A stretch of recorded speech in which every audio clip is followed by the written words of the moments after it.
Never mind that the mayor promotes fear and scorn among the residents of Killeen. Voters of Killeen, the city council is slowly moving down the list of your rights and taking them away.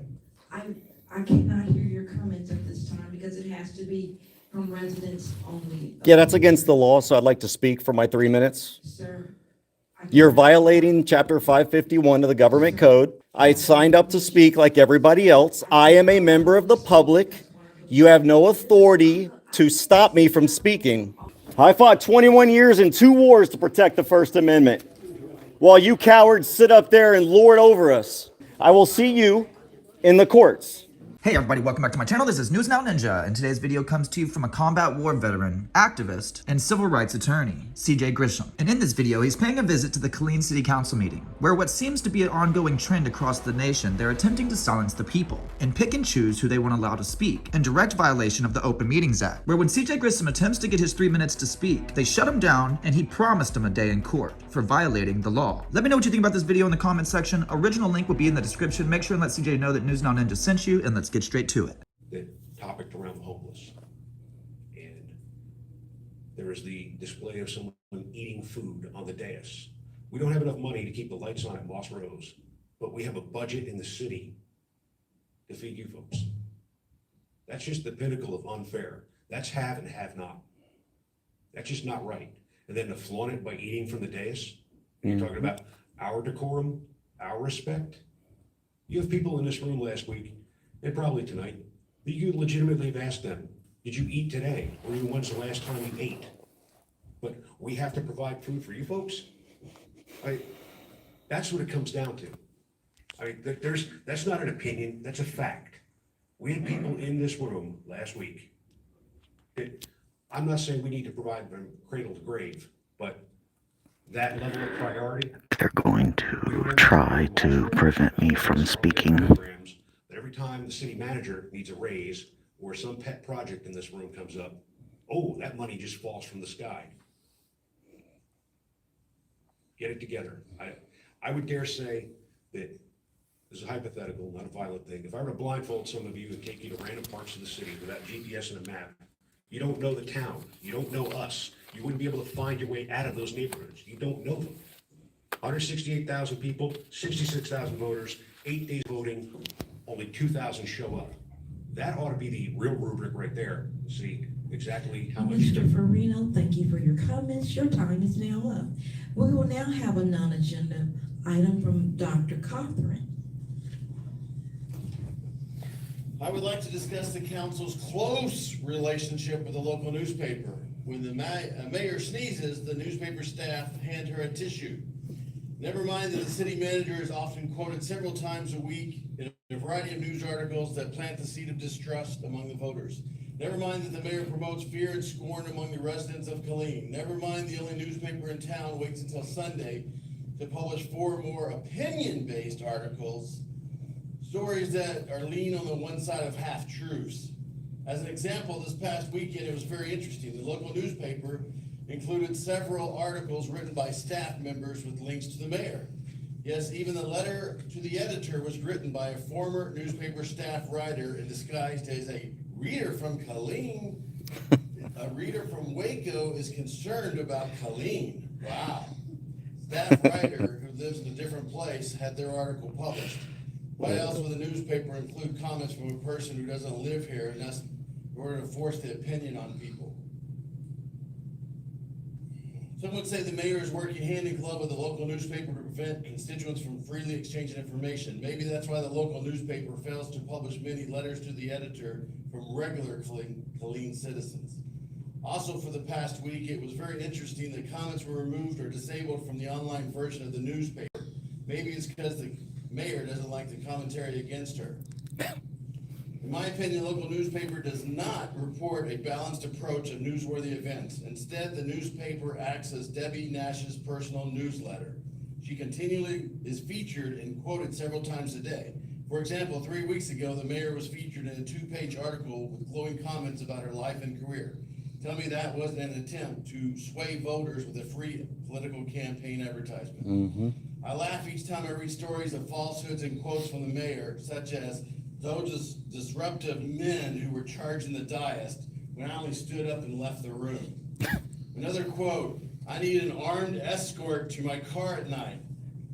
Lady Mayor, you're the only dangerous person in the city right now. Mm-hmm.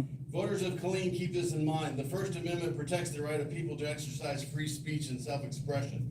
The Second Amendment lays out the right of individuals to keep arms. The Fifth Amendment gives protection of rights, liberty, and property. Voters of Killeen, the city council is slowly moving down the list of your rights and taking them away. People of Killeen, we need to vote these crooked people out of office. If not, they will continue taking away your rights as a citizen of Killeen. Lastly, I would like to show, again, let's refer back to the City of Killeen quarterly investment report. Talks about the funds. If you look in the very corner that was kind of glossed over by your speaker, it does reflect $4.1 million loss for the City of Killeen. Thanks for glossing over that. That is false. I explained it. There is no loss. Okay.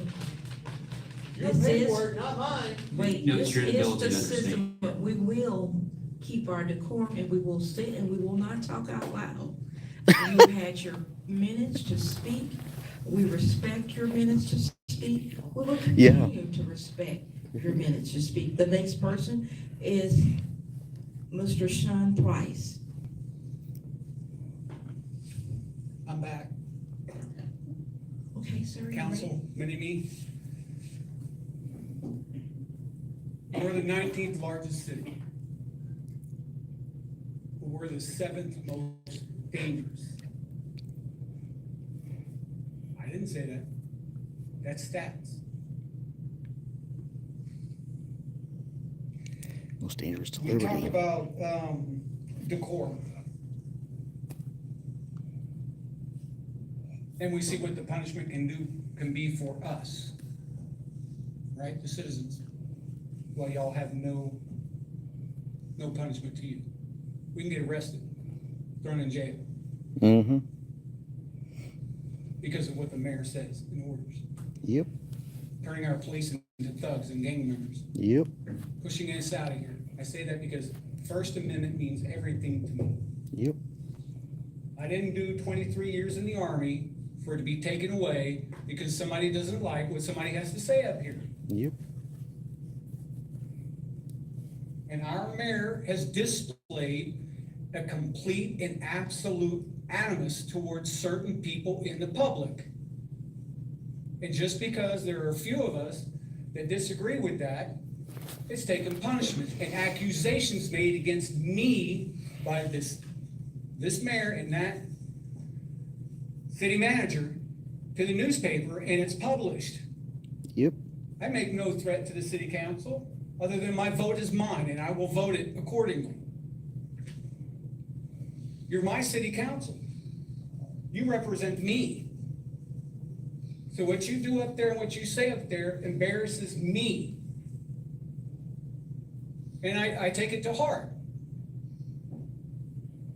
So when you go to put this sign up, make absolutely certain if it violates my First Amendment right, I will see to it that civil action needs to take place. Because we already have this at the Lions Club Center where you can't speak about political issues at any time that you enter the building. That's a violation of the First Amendment. Clear and simple.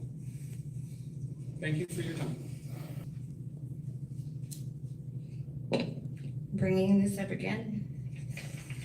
Question was posed by the mayor earlier this evening. Answer was not given by the city attorney as to whether or not it is legal to limit any comments, citizen comments that are listed on our agenda anywhere, whether it's agenda items or non-agenda items, whether it's legal to not allow someone to speak just because they do not live within the city limits of Nope. Killeen. Not legal. The Open Meetings Act clearly says members of the public, and it was a very craftily worded response at the beginning part of that says it allows residents of Killeen comes from the governing standards. Hate to tell you, I've been up there in your seats, and I know that just because it's in our governing standards doesn't make it legal. Yep. From time to time, we have to go back and amend them to come into compliance with the law. There are people who have been waiting here for 2 meetings. It is now been waiting over 5 hours to be able to come in and speak to you and address you. And there is the potential that they're not going to get that opportunity. One, because it was intentionally left off of an agenda at the earlier meeting. And two, because now, all of a sudden, this rule that was not here last week Yep. is here this week, saying you have to be a resident of the city of Killeen in order to address the council. It was never part of the motion. Can't show it to you in the governing standards because the newest additions to the governing standards that include that are not uploaded yet to the internet. So they don't exist. But you can go back and watch the video, and I know that you all voted on the same thing. You can put all of the rules of decorum you want, but when responses come back telling citizens that they're Yes, I'm on the illiterate, list to they're speak, wrong, but they they're don't not know gonna what call they're me. doing, that they're illiterate, all of the negative comments that I have heard come towards citizens from that dais, how do you think that reflects? Yes, it reflects not as great when a citizen comes up here and says something negative, that's an opinion of a citizen.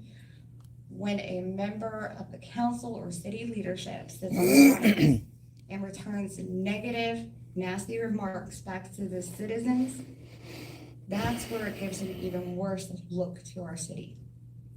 I know it's hard to sit there and be constrained about it. I do. But that's also the position that you're being put in. There has to be a give at some point. And the more that you tighten down on the citizens, the more you're going to see civil disobedience.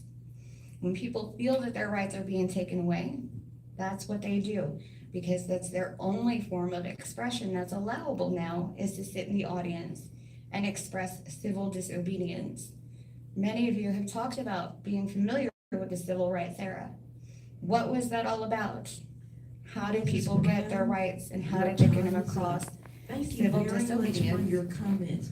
Please have a safe trip home tonight. One question Our for next you, person will be since- Mr. Glenn. One question, since that it does say that the council can allow for extra time by a majority vote, I just have a quick question in relation to that. Council, would you like to allow Mrs. Brown Of course not. another minute? It is. No, no, Vote him out. no, no. Adam says yes. Mrs. Brown. Tyrants. you have been denied the minute. Thank you again for your comments tonight. Clarification is needed for future speakers on whether or not they can speak, even if they don't live within the city limits according to the law. Mrs. Brown, follow the rules, please. Mr. Glenn Willis, thank you very much, sir. Good evening. You're up next. Yeah, you follow the rules. They don't have to. Good evening, Madam Mayor Pro Tem Cobb Good evening, sir. and council staff. I'm Glenn Ellis Jr. I was born and raised in this city. My father, sitting in the crowd, Glenn Ellis Sr. I'm here on his behalf. Just a little bit about my father. He's a collector. He has some items at his house. We have about 9 acres off of Cunningham Road.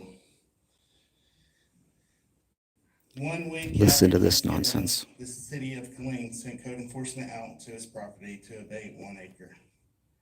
Without notice, without any tickets, so forth and so on.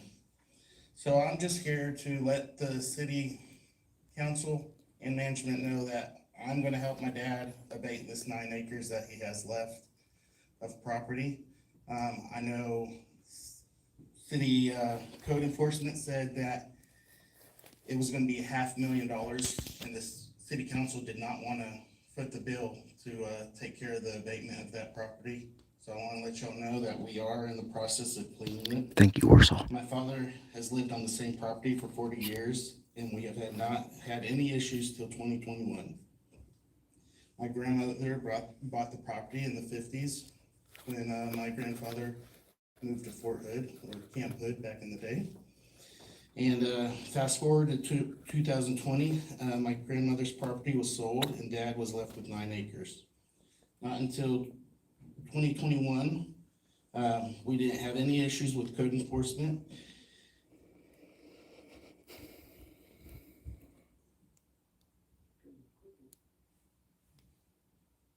And then in 2022, Code enforcement started harassing my dad after a certain council member moved to the area.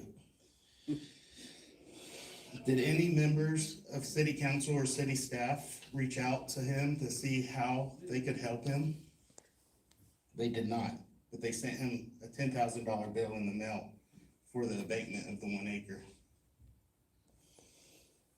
I think moving forward, the city of Killeen, we're growing. And there's gonna be more properties like this piece of land off of Cunningham Road because it's inevitable. People have moved and lived here for 50, 60 years, and y'all slammed my dad with a $10,000 bill to clean up his property when no due diligence was done.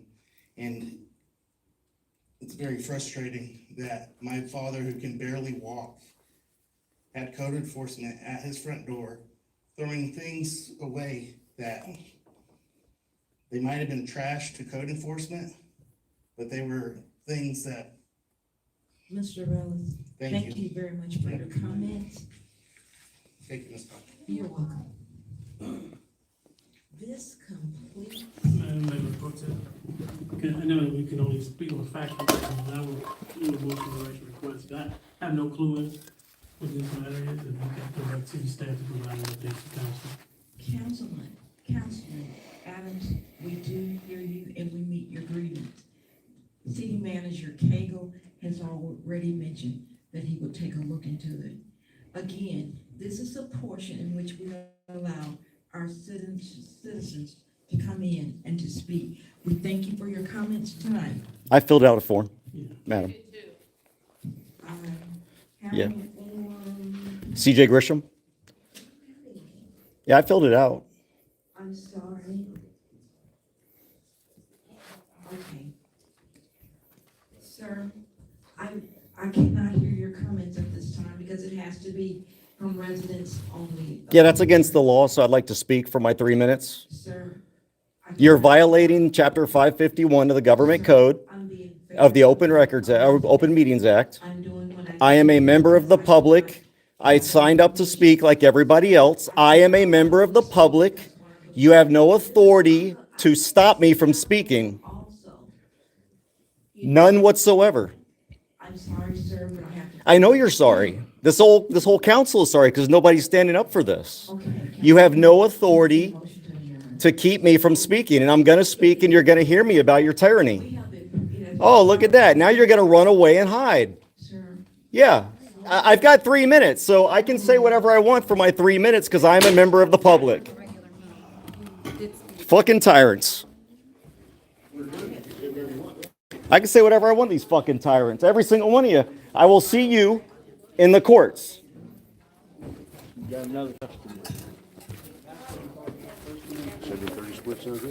Yep.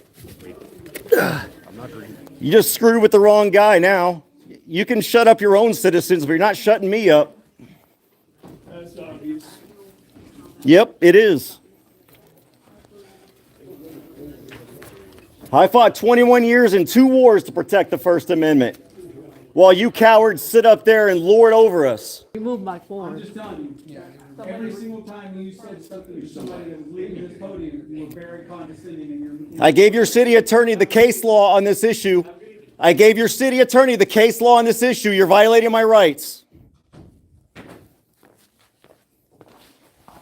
All right, guys, I'm going to cut this off. I'm going to go home. I came here for other clients and ended up being the plaintiff myself. Y'all should know I was brought here by 3 plaintiffs who are going to sue you, and now I'm the 4th.